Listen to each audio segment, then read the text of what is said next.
আপনারা যদি ভেবে দেখেন, আজ থেকে ঠিক 1 বছর আগে, আজকের তারিখটা হচ্ছে 27শে ফেব্রুয়ারি। আজ থেকে ঠিক 1 বছর আগে 27শে ফেব্রুয়ারি 2024 সালে বাংলায় কি পরিস্থিতি ছিল এবং কিভাবে বসিরহাটের একটা ঘটনাকে কেন্দ্র করে সারা ভারতবর্ষ জুড়ে বাংলাকে কলুষিত এবং কালিমালিপ্ত করার যে ঘৃণ্য চক্রান্ত ভারতীয় জনতা পার্টি, সিপিএম, কংগ্রেস এবং সংবাদ মাধ্যমের একাংশ রচিত করেছিল, তার যোগ্য জবাব বাংলার প্রায় 10.5 কোটি 11 কোটি মানুষ 2024-এর লোকসভা নির্বাচনে তৃণমূল কংগ্রেসকে 29টা আসনে জিতিয়ে দিয়েছেন। বিজেপির 18টা আসন ছিল। অহংকারের কারণে, বাংলার মানুষকে বঞ্চিত করার কারণে, লাঞ্ছিত করার কারণে, নিপীড়িত, অত্যাচারিত, শোষিত করার কারণে 18 থেকে তারা 12-এ নেমে এসছে। তারপরেও তাদের শিক্ষা হয়নি। এখনো পর্যন্ত গরিব মানুষের টাকা বন্ধ। আমরা 2024 সালে নির্বাচন লড়ার সময় বলেছিলাম যে আমরা 3 মাস 4 মাস অপেক্ষা করব, তারপরও যদি গরিব মানুষের আবাসের টাকা কেন্দ্রের সরকার না দেয়, তাদের টাকায় আমরা বেঁচে থাকি না, তাদের দয়া দাক্ষিণ্যে বাংলার মানুষ থাকে না। রাজ্য সরকার নিজে সেই 12 লক্ষ মানুষকে টাকা দিয়ে তাদের বাড়ি করার ব্যবস্থা করে দেবে। রাজ্য সরকার কথা দিয়েছিলেন, আমাদের মুখ্যমন্ত্রী সেই কথা রেখেছেন। 31শে ডিসেম্বর 2024-এর আগে 12 লক্ষ মানুষকে বাড়ির প্রথম কিস্তির টাকা সরাসরি ডাইরেক্ট ব্যাংক ট্রান্সফার করে তাদের অ্যাকাউন্টে পৌঁছে দিয়েছেন। আমরা বলেছিলাম 100 দিনের লড়াই আমরা দিল্লি অবধি নিয়ে যাব, তারপরও যদি বিজেপি টাকা না দেয়, আমাদের মামাটি মানুষের সরকার আমরা বিকল্প অর্থের ব্যবস্থা করে সেই 59 লক্ষ জব কার্ড হোল্ডার, প্রকৃত প্রাপক যারা, তাদের টাকা তাদের ব্যাংক অ্যাকাউন্টে পৌঁছে দেব। নির্বাচন ঘোষণা হওয়ার আগে কলকাতার রেড রোড থেকে মমতা বন্দ্যোপাধ্যায় ঘোষণা করেছিলেন যে আমরা এদের দয়া দাক্ষিণ্যে বেঁচে নেই। অনেক লড়াই করেছি, আন্দোলন করেছি, এদেরকে রাজনৈতিকভাবে হারিয়েছি, আর এদের কাছে আমরা মাথা নত বা বশ্যতা স্বীকার করব না। আমাদের মামাটি মানুষ সরকার এই 59 লক্ষ প্রকৃত প্রাপককে 100 দিনের টাকা তাদের ব্যাংক অ্যাকাউন্টে পৌঁছে দেবে। আমরা দিয়েছি, কিন্তু আমার কোথাও যেন মনে হয়েছে নির্বাচন গেছে, তারপরও একের পর এক ষড়যন্ত্র হয়েছে এবং আমাদের দল সর্বোপরি এই রাজ্য পশ্চিমবঙ্গকে ছোট করার একের পর এক ষড়যন্ত্র, চক্রান্ত, পরিকল্পনা করেছে। যত পরিকল্পনা হয়েছে তত এরা মুখ থুবড়ে পড়েছে। আপনারা দেখেছিলেন সন্দেশখালি থেকে শুরু করে, আরজিকর থেকে শুরু করে কিভাবে পশ্চিমবঙ্গকে সারা দেশের কাছে এরা ছোট করেছিল। এদের গায়ে জ্বালা কি যে বাংলার মানুষকে এরা ভুল বোঝাতে পারেনি। এরা বাংলাকে গুজরাট, উত্তরপ্রদেশ, মধ্যপ্রদেশ করতে পারেনি। যতদিন আমরা আছি, তৃণমূল কংগ্রেসের লক্ষ লক্ষ কোটি কোটি কর্মী সমর্থকরা আছে, আমরা বুকের রক্ত দিয়ে বাংলাকে আগলে রাখবো। বিজেপির কাছে সব থাকতে পারে, ইডি আছে, সিবিআই আছে, বিচার ব্যবস্থার একাংশ আছে, সংবাদ মাধ্যম আছে, লক্ষ লক্ষ কোটি কোটি টাকা আছে, ইলেকশন কমিশন আছে, ইনকাম ট্যাক্স আছে, কিন্তু তৃণমূল কংগ্রেসের মতো বুকের রক্ত দিয়ে দলকে আগলে রাখার মতো একটা কর্মী এরা 10 বছরে তৈরি করতে পারেনি। এটাই আমাদের আর তাদের মধ্যে পার্থক্য। ইতিমধ্যেই আপনারা দেখেছেন ভোটার লিস্টের কাজ হয়েছে নভেম্বর ডিসেম্বর মাসে। আমি এমএলএ সহ ব্লকের সভাপতি যারা আছে তাদেরকে বলবো, কোথাও আমাদের কাজে যেন কোনো রকম শিথিলতা না আসে। তার কারণ বিজেপি যে করে হোক কিভাবে বাংলাকে কলুষিত করেছে আপনারা বিগত দিনে দেখেছেন। আগামী 26-এর লড়াইয়ের জন্য আমাদের প্রস্তুত থাকতে হবে।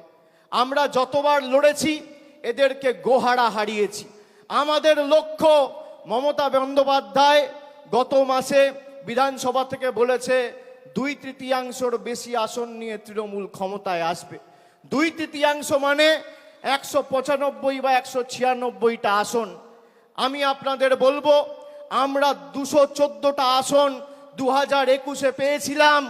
সেই লক্ষ্য অবিচল থেকে আমাদের সেই মাপকাঠি পেরিয়ে 215-র বেশি আসন নিয়ে চতুর্থবার যাতে বাংলার মুখ্যমন্ত্রী মমতা বন্দ্যোপাধ্যায় হয়, সেটা আমাদের সকলকে সুনিশ্চিত করতে হবে। লড়াইয়ে 1 ছটাক জমি ছাড়া যাবে না। সর্বস্তরের কর্মী সমর্থক সবাইকে নিয়ে কাজে নামতে হবে। কে কবে ফোন করে নির্দেশ দেবে, তারপর কাজ করব। নিজেরা যারা দলকে ভালোবাসেন, মানুষের কাছে যান। 2024-এর লোকসভা নির্বাচনে আমি ডায়মন্ড হারবার থেকে আপনাদের বললে বিশ্বাস করবেন না, 7,10,000 ভোটে জেতার পর 3 মাস ঘুমাতে পারিনি। তার কারণ, আমি এই ঋণ কিভাবে পরিশোধ করব, আমি এই ভালোবাসা কিভাবে পরিশোধ করব, আমি 3 মাস ঘুমাতে পারিনি। তারপর মানুষের কাছে সেবাশ্রয় নিয়ে গেছি। একটা এমএলএ, একটা ব্লক সভাপতি, একটা পঞ্চায়েতের মেম্বার, একটা কাউন্সিলর, মিউনিসিপ্যালিটির চেয়ারম্যান, ব্লকের সভাপতি, টাউনের প্রেসিডেন্ট নিজের কাছে ক্ষমতা কুক্ষিগত করে রাখলে হবে না। মানুষের কাছে মানুষের দাবি নিয়ে মমতা বন্দ্যোপাধ্যায়ের জনমুখী কর্মসূচি পৌঁছে দিতে হবে। এটাই আমাদের লক্ষ্য থাকা উচিত। আর আমি কর্মীদের বলবো, এই দল মমতা বন্দ্যোপাধ্যায়ের আন্দোলন আর কর্মীদের ত্যাগ তিতিক্ষা কৃচ্ছ সাধনের মাধ্যমে আজকে বটবৃক্ষে তৃণমূল কংগ্রেস পরিণত হয়েছে। যারা বুথে বসে প্রাণ দিয়ে পোস্টার মারছেন, ব্যানার লাগাচ্ছেন, দেওয়াল লিখছেন, মিছিলে হাঁটছেন, তারাই তৃণমূল কংগ্রেসের আসল সম্পদ। আমি আপনাদের বলবো, যতদিন আপনারা আছেন, এই বিজেপির ষড়যন্ত্রের চক্রব্যূহ আমরা বিগত দিনে যেভাবে ভেঙে চূর্ণ বিচূর্ণ করেছি, আগামী দিনেও ভেঙে চূর্ণ বিচূর্ণ করব। অনেকে সস্তায় খালি সংবাদ মাধ্যমে টিকে থাকবেন বলে দলের শৃঙ্খলা না মেনে অনেক কথা বলছেন, এগুলো করবেন না। যদি কেউ দলকে ভালোবাসেন, সে কোনোদিন দলের শৃঙ্খলার বাইরে যাবে না। একটা কর্মী কোনোদিন দলের শৃঙ্খলার বাইরে যায় না। আমি এমএলএ, আমার কত ক্ষমতা, আমি দলের মুখপাত্র, আমার কত ক্ষমতা, আমি দলের সাংসদ, আমার কত ক্ষমতা, আমি টাউন চেয়ারম্যান, আমার কত ক্ষমতা দেখাতে গিয়ে আপনি দলকে ছোট করছেন। আর যারা এই কাজগুলো করেছে, একদিকে ভালো হয়েছে, তাদেরকে চিহ্নিত করা গেছে। বিগত দিনে যারা দলের সাথে বেইমানি করেছিল, মুকুল রায়, শুভেন্দু অধিকারী, এদেরকে চিহ্নিত করার কাজটা আমি করেছিলাম।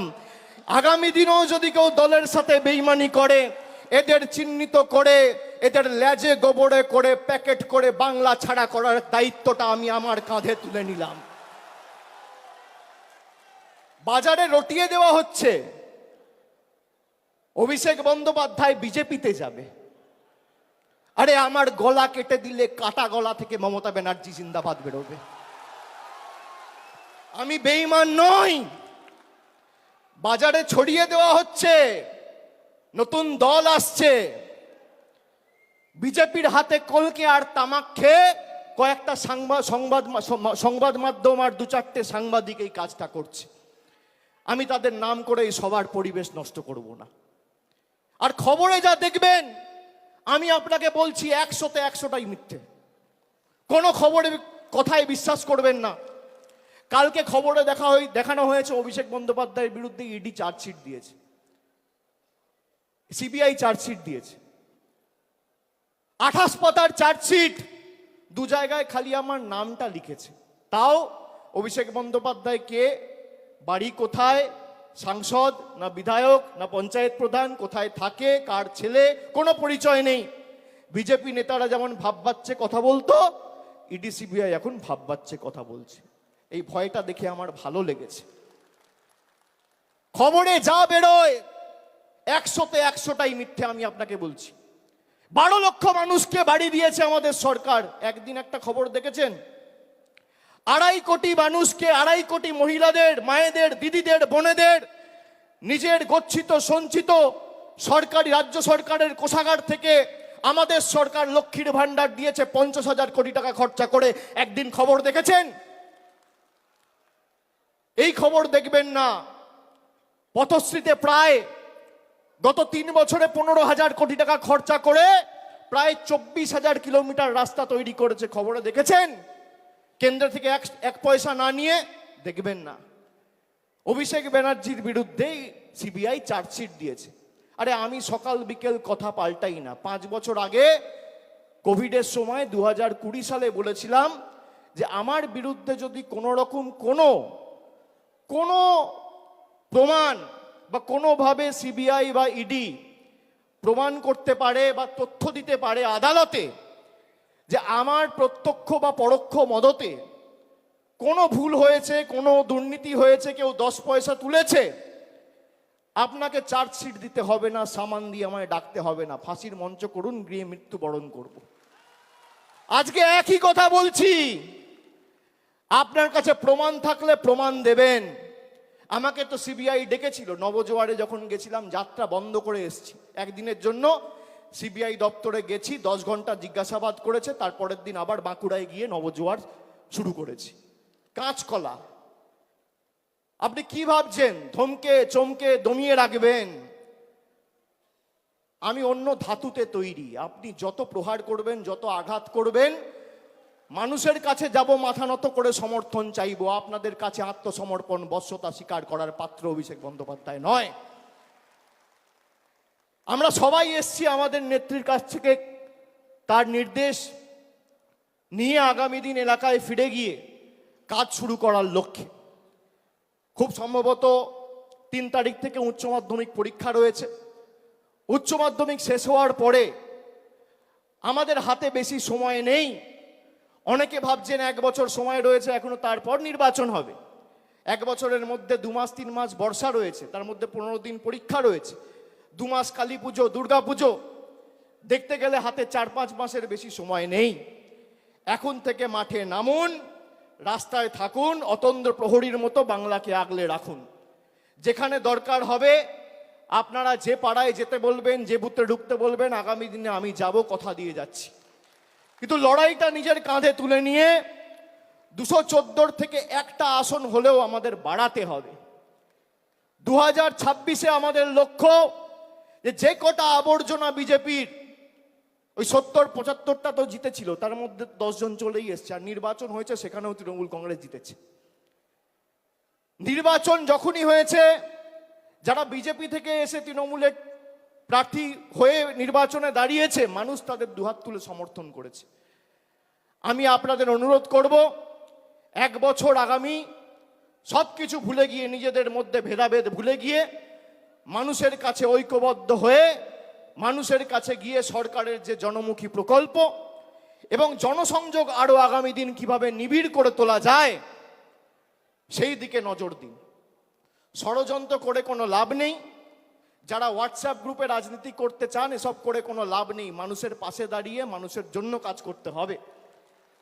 আর যারা চক্রান্ত করবেন তারাই আক্রান্ত হবেন। মানুষের জন্য কাজ করতে গেলে মানুষ কিসে খুশি, মানুষ কিসে অখুশি, কি প্রয়োজন, কোথায় জল যাচ্ছে না, কোথায় কে কন্যাশ্রী পাচ্ছে না, কোথায় কে লক্ষ্মীর ভান্ডার পাচ্ছে না, আমাদের সেই কাজগুলো সুনিশ্চিত করতে হবে। এটাই তো বাংলার বৈশিষ্ট্য। নানা ভাষা, নানা মত, নানা পরিধান, বিবিধের মাঝে দেখো মিলন মহান। বৈচিত্র্যের মধ্যে একতা। আমরা বারবার সেই বৈচিত্র্যের মধ্যে একতাকে মূল মন্ত্র এবং পথ চলার পাথেয় করে এই লড়াই লড়েছি। আগামী দিনও লড়ব। 1 চুল 1 ছটাক জমি বিজেপি সিপিএম কংগ্রেসকে ছাড়ব না। এদের যত ক্ষমতা আছে প্রয়োগ করুক। মানুষের সমর্থন নিয়ে তৃণমূল কংগ্রেস আগামী দিন 215-এর বেশি আসন নিয়ে ক্ষমতায় আসবে, এই বিশ্বাস আমি রাখি। আমি বক্তব্য দীর্ঘায়িত করব না। আপনাদের সকলকে আরেকবার কৃতজ্ঞতা, প্রণাম, অভিনন্দন, শ্রদ্ধা জানিয়ে আমার বক্তব্য শেষ করছি। জয় হিন্দ, বন্দে মাতরম, জয় বাংলা।